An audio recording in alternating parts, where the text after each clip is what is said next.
السلام عليكم. أستاذ دينار جزائري. اليوم 22/7/2026 أدلي بشهادتي فيما يخص الاستمطار في الجزائر الذي أعلنت عليه يوم 18/7/2026.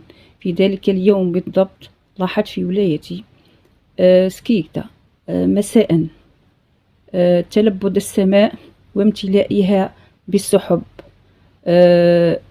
لاحظت ذلك لأن صباحا كان الجو أو السماء صافية جدا، وفجأة امتلأت بالسحب. ثاني يوم 19/20 نفس الشيء، مساء ابتداء من الظهيرة حتى المغرب تتلبد السماء مما يلطف نوعا ما الجو. اليوم السلام عليكم. اليوم 20/7/2026 توثيق سحب في منطقة سكيكدا. الأستاذ دينار جزائري.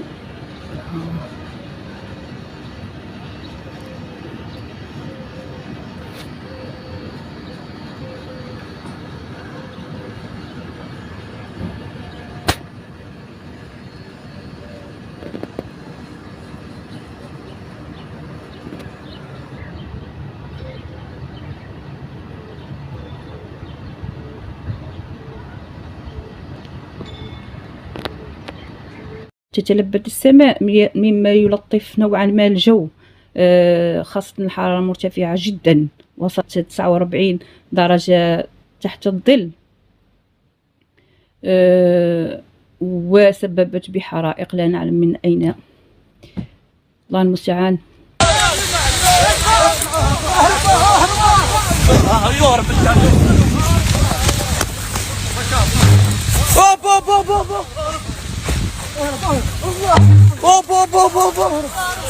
مولا الجراج يكون داخل بالك ما كناش وكان برا يقول لهم هربوا كان يكون داخل.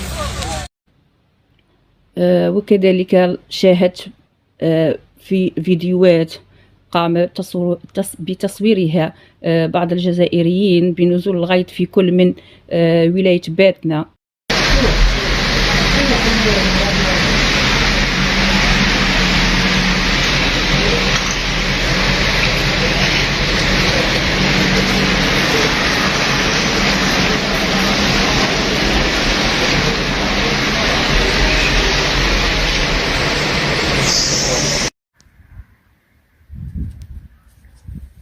السلام عليكم.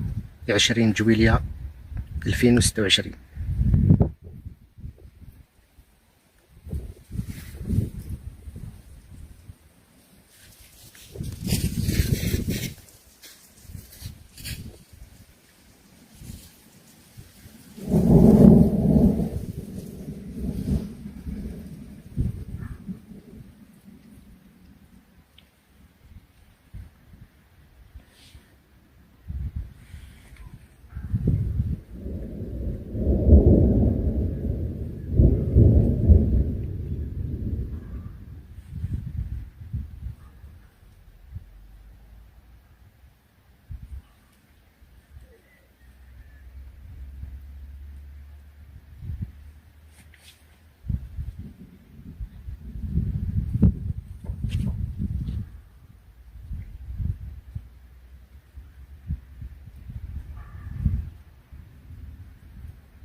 أمطار في دائرة رأس العيون بباتنا يوم 18/7/2026.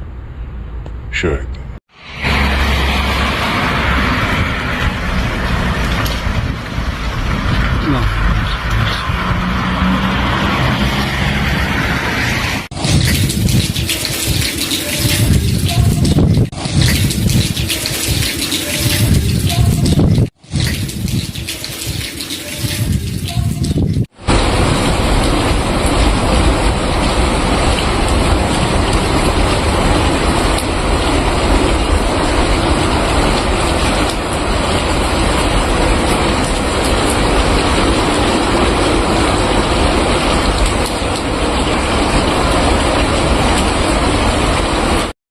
يوم 19 و20 على ما أظن، وكذلك في ولاية بجاية يوم 19 نزول الغيط. الله مغير الأحوال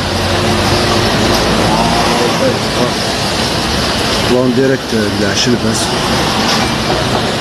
دابا ما شاء الله دوك صحاب لي موطو هذا من منكم يعطيكم الصحة.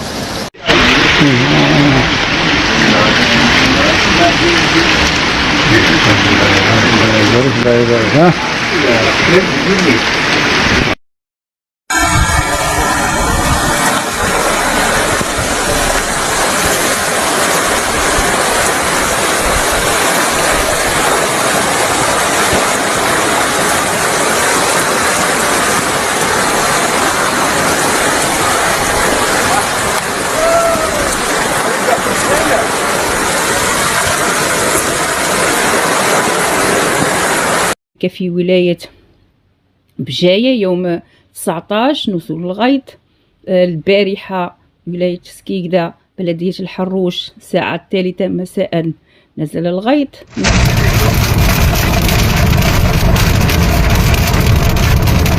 السلام عليكم متابعينا الاوفياء خوتنا، ربي يكون في عونكم عنا، ربي يكون في عونكم.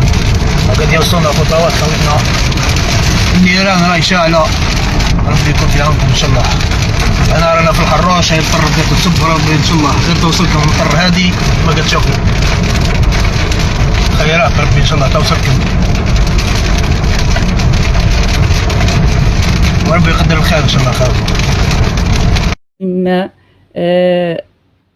مما يؤكد أن عملية الاستمطار ناجحة 100%، وبذلك أتقدم لك بفائق الاحترام والتقدير بكل المجهودات التي تقدمها لصالح هذا الوطن ولهذا الشعب المتعصب، لا نعلم لماذا.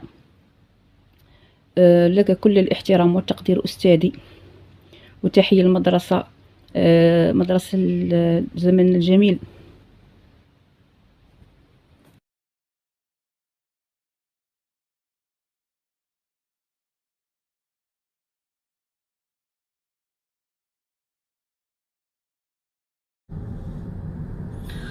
بإذن الله سأبدأ من رغم أني لا أرتاح ولا أنام جيدا ولدي التزامات كثيرة، سأبدأ يوم السبت إن شاء الله باستمطار الجزائر. التزامات كثيرة، سأبدأ يوم السبت إن شاء الله باستمطار الجزائر. التزامات كثيرة، سأبدأ يوم السبت إن شاء الله باستمطار الجزائر.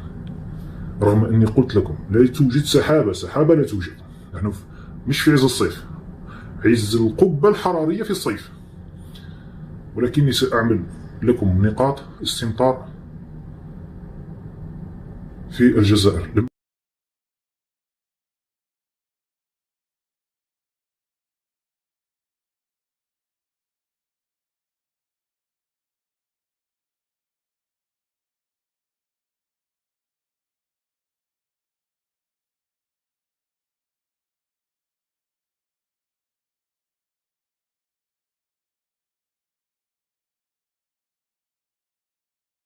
رسالة الدكتوراه التي وضعت في أنواع الضراط، والله إحدى الجامعات السعودية ناقشت رسالة الدكتوراه، وضعها باحث وعلامة سعودي في الضرطة، الصوت الذي يخرج من الإنسان. الضرطة، أنواع الضرطة، أقسام الضرطة، المراحل التي تمر بها الضرطة اللي بصوت مش عارف إيش. رسالة الدكتوراه هذا إسهام محمد ابن سلمان في التاريخ الإنساني للبشرية.